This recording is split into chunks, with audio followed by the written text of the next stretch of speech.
Silicon roll-up guards come in several different styles, and in this video we'll do an overview of the different models which are available and also some of the options which are common for most of the projects we work on. So the roll-up guard in its most simplest form is like a roller shade that you'd see in a window. So here we see a roller, that's what we call the roller assembly, and then we have the shade, and the shade pulls in and it pulls out. This shade has slack in it, but there's actually always constant tension on this shade. So as soon as you let go, it rolls back up. We do have two models, the SB6000 and the SB11000, which have a ratchet. So when you let go, they hold their position. Those are on the website, and you can view those, but they're not part of this video. So the mechanism has an internal spring. So if you can imagine a tube, and then inside that tube there's a spring that's coiled. Usually it's coming from both sides and meets in the middle. And that spring brings the shade back. So the width and the extension of the shade will dictate the particular spring assembly that we choose for your roller.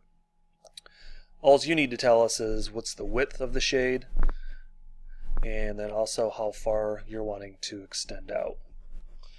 And then we're also going to need to know the duty cycles as far as how often it's cycling, and then we can take care of the rest.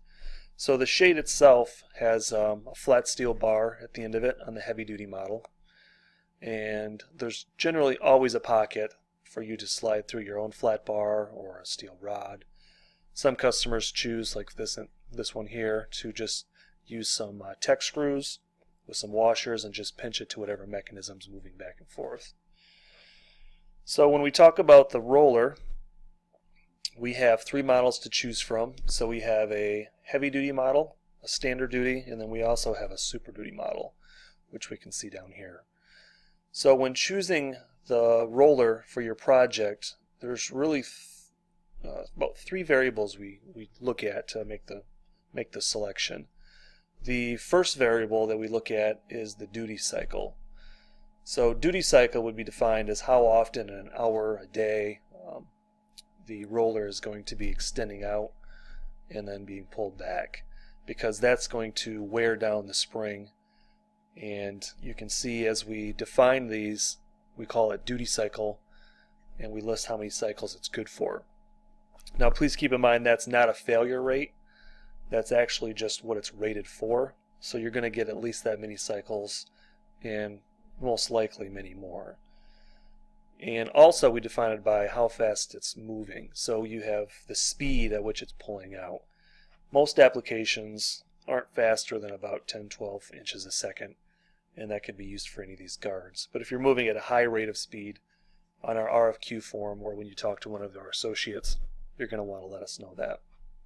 The second variable we look at is if you have any space constraints. Sometimes you have an area where it's a very tight fit, and you can't use a large roller, so you need a small tube. So the tube size would be defined as the OD, which we can see here, roller tube. This particular standard duty is 2.375 inches to 1 3/4 OD. So that is the roller dimension from tip to tip. So if you have a tight space, we have different rollers to choose from. We actually have a roller that goes all the way down to 1 inch, which is very small.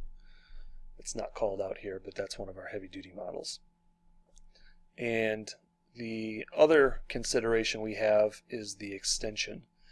So if you are wanting a shade that pulls out, let's say 80 inches, but you only have 12 inches to work with as far as the width, then we need to use a larger OD tube. So we would typically use like a 3-inch OD tube. And the reason for that is the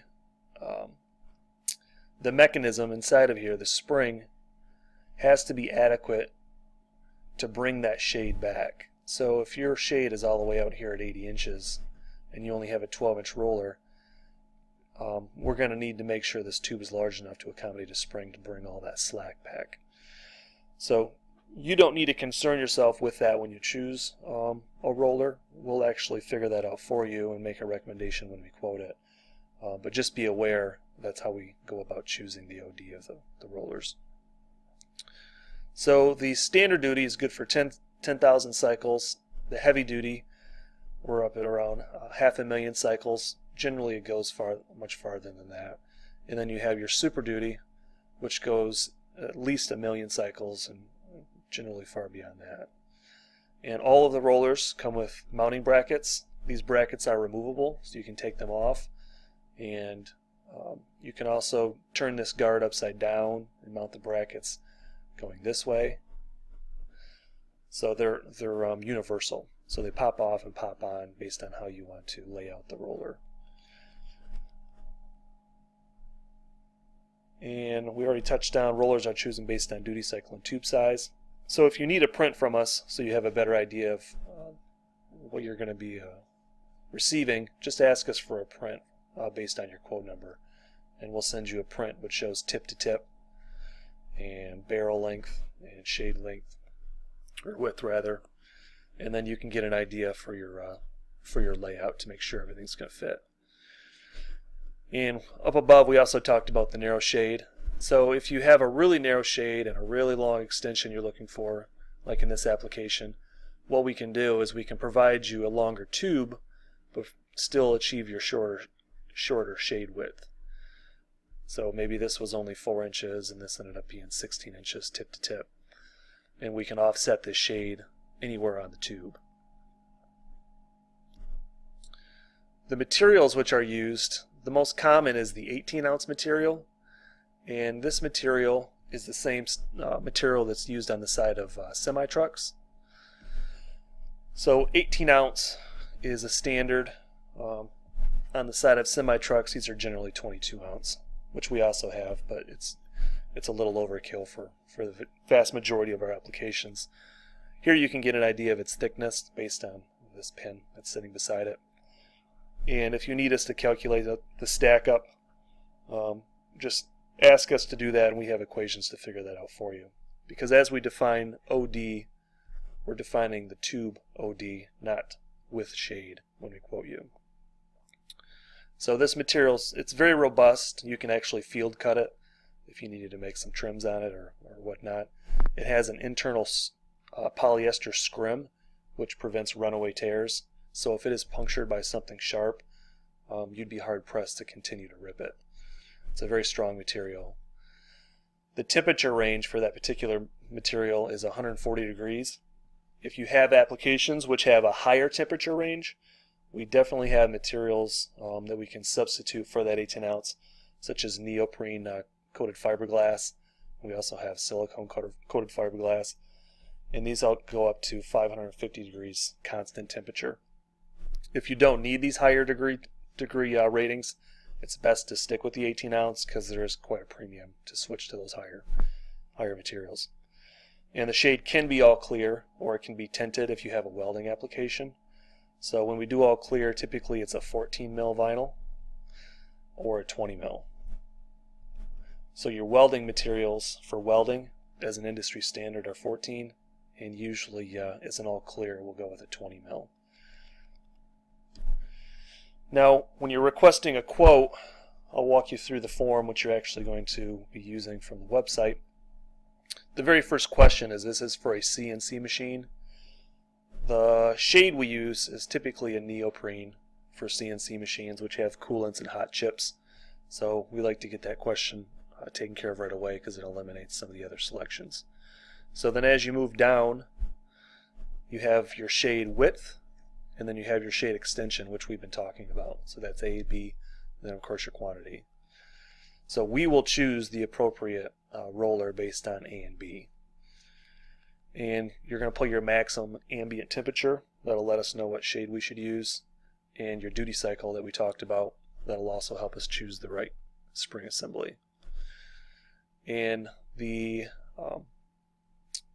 environment it's going to be used in, just briefly describe how you're going to use it. That also helps us choose the right roller. And if you have any special requests, such as the tube can't be any larger than 2 inches, or it's going in a unique application, go ahead and just call them out here and we'll make sure we accommodate them. And maybe I mentioned, but the end of the shade does have a flat steel bar. So you can use tech screws to go right through this flat steel bar and mount it to whatever apparatus you're attaching to. So we hope this video was helpful. Feel free to use our RFQ form. If you need more detailed information, simply call one of our associates and we'll walk you through the whole process.